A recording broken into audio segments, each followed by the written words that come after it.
ನಮಸ್ಕಾರ. ವಿಕೆ ಡಿಜಿಟಲ್ ನ್ಯೂಸ್ಗೆ ಸ್ವಾಗತ. ಎಲ್ಲ ವೀಕ್ಷಕರಿಗೆ ನಮಸ್ಕಾರ. ವಿಕೆ ಡಿಜಿಟಲ್ ನ್ಯೂಸ್ಗೆ ಸ್ವಾಗತ. ನಾನು ಸಂಧ್ಯಾ. ಆರ್ಎಸ್ಎಸ್ ಕಚೇರಿ ಮೇಲೆ ಪೆಟ್ರೋಲ್ ಬಾಂಬ್ ಎಸೆತ. ಮಂಗಳವಾರ ಮಧ್ಯರಾತ್ರಿ ಸುಮಾರಿಗೆ ಇಬ್ಬರು ಯುವಕರು ಬಿಸಾಡಿರುವ ಶಂಕೆ. ಜಾರ್ಖಂಡ್ ರಾಜಧಾನಿ ರಾಂಚಿಯ ನಿವರಣಾಪುರ ಪ್ರದೇಶದಲ್ಲಿರುವ ಆರ್ಎಸ್ಎಸ್ ಕಚೇರಿ ಮೇಲೆ ಮಂಗಳವಾರ ತಡರಾತ್ರಿ ಪೆಟ್ರೋಲ್ ಬಾಂಬ್ ಎಸೆಯಲು ಯತ್ನಿಸಿರುವ ಘಟನೆ ಬೆಳಕಿಗೆ ಬಂದಿದೆ. ಈ ಕುರಿತು ಬಿಜೆಪಿ ಹಿರಿಯ ನಾಯಕರು ಗಂಭೀರ ಆತಂಕ ವ್ಯಕ್ತಪಡಿಸಿದ್ದು, ಇದು ದೊಡ್ಡ ಸಂಚಿನ ಭಾಗವಾಗಿರಬಹುದೆಂದು ಶಂಕೆ ವ್ಯಕ್ತಪಡಿಸಿದ್ದಾರೆ.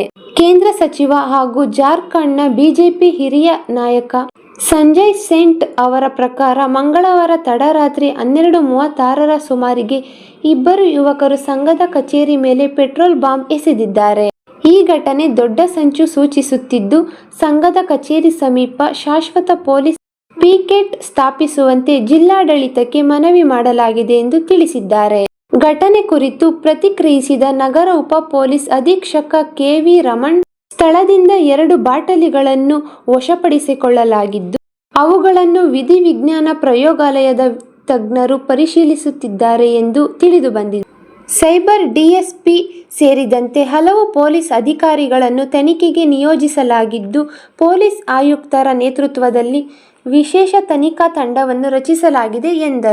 ಸಿಸಿಟಿವಿ ದೃಶ್ಯಾವಳಿಗಳ ಪರಿಶೀಲನೆಯ ವೇಳೆ ಕೆಲ ಶಂಕಿತರ ಕುರಿತು ಮಾಹಿತಿ ಲಭ್ಯವಾಗಿದ್ದು, ಅವರ ಪತ್ತೆಗಾಗಿ ಪೊಲೀಸರು ಕ್ರಮ ಕೈಗೊಂಡಿದ್ದಾರೆ ಎಂದು ತಿಳಿಸಲಾಗಿದೆ.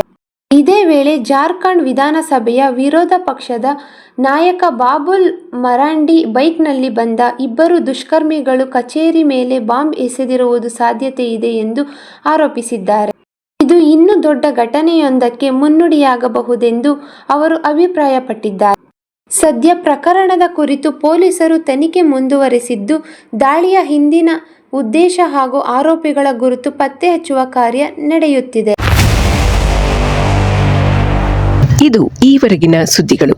ಮತ್ತಷ್ಟು ಸುದ್ದಿಗಳಿಗಾಗಿ ನೋಡ್ತಾ ಇರಿ ವಿಕೆ ಡಿಜಿಟಲ್ ನ್ಯೂಸ್. ವೀಕ್ಷಕರೇ, ವಿಕೆ ಡಿಜಿಟಲ್ ನ್ಯೂಸ್ ಯೂಟ್ಯೂಬ್ ಚಾನಲ್ ಅನ್ನು ಲೈಕ್ ಮಾಡಿ, ಸಬ್ಸ್ಕ್ರೈಬ್ ಮಾಡಿ ಮತ್ತು ಹೆಚ್ಚಿನ ಜನರಿಗೆ ಶೇರ್ ಮಾಡಿ.